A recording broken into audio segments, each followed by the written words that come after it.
Alors que les forces de Kiev ont été mises en déroute par les insurgés, démontrant ainsi que la situation en Ukraine ne pourrait pas se régler par la force, sauf à entrer dans une escalade aussi dangereuse qu'incontrôlable, tout se passe pourtant comme si c'était vers cela qu'on voulait nous entraîner.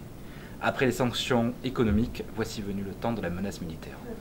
Le secrétaire général de l'OTAN, Anders Fogh Rasmussen, proclame que l'OTAN va fournir un soutien plus tangible pour aider l'Ukraine à améliorer sa capacité à se protéger et à réformer et renforcer ses forces armées. Les avions de l'OTAN patrouillent les cieux au-dessus de la Baltique. Nous avons renforcé notre présence en Pologne et nous sommes prêts à faire davantage, promet le président des États-Unis, Barack Obama, et d'aller à Tallinn rencontrer les présidents estoniens, lettons et lituaniens pour les assurer qu'au moindre geste des Russes à l'encontre de l'un de ces pays déclencherait une réponse immédiate de l'Alliance en application de l'article 5, comme si les Russes s'apprêtaient à déferler vers l'Ouest. Le sommet de l'OTAN, réuni les 4 et 5 septembre, devait même décider de la création d'une force d'intervention rapide, forte de 4 000 hommes, capable de se mobiliser en 48 heures en s'appuyant sur de nouvelles bases et du matériel, munitions, carburant, repositionnés dans les pays d'Europe de l'Est. La pression militaire de l'OTAN sur Moscou sera beaucoup plus visible, promet Rasmussen.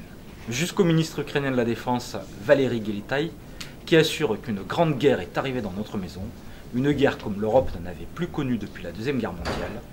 Dans une telle guerre, précise-t-il, les pertes vont se calculer non par centaines, mais par milliers, voire par dizaines de milliers de morts.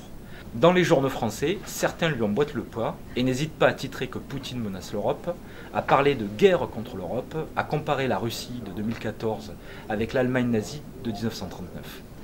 Si la situation n'était pas aussi tragique, il serait presque cocasse de constater que les mêmes qui se réjouissaient de la modification des frontières de l'ancienne Union soviétique ou de l'ex-Yougoslavie, sont ceux qui ont aujourd'hui le doigt sur la gâchette au nom du respect des frontières de l'Ukraine. Les mêmes qui ont soutenu le soulèvement de Maïdan appellent terroristes les insurgés du Donbass. Les mêmes qui parlaient de démocratie à propos de Maïdan ne disent pas mot alors qu'en Ukraine, des progressistes sont muselés et les communistes interdits comme au temps du nazisme. Que l'on ne se méprenne pas.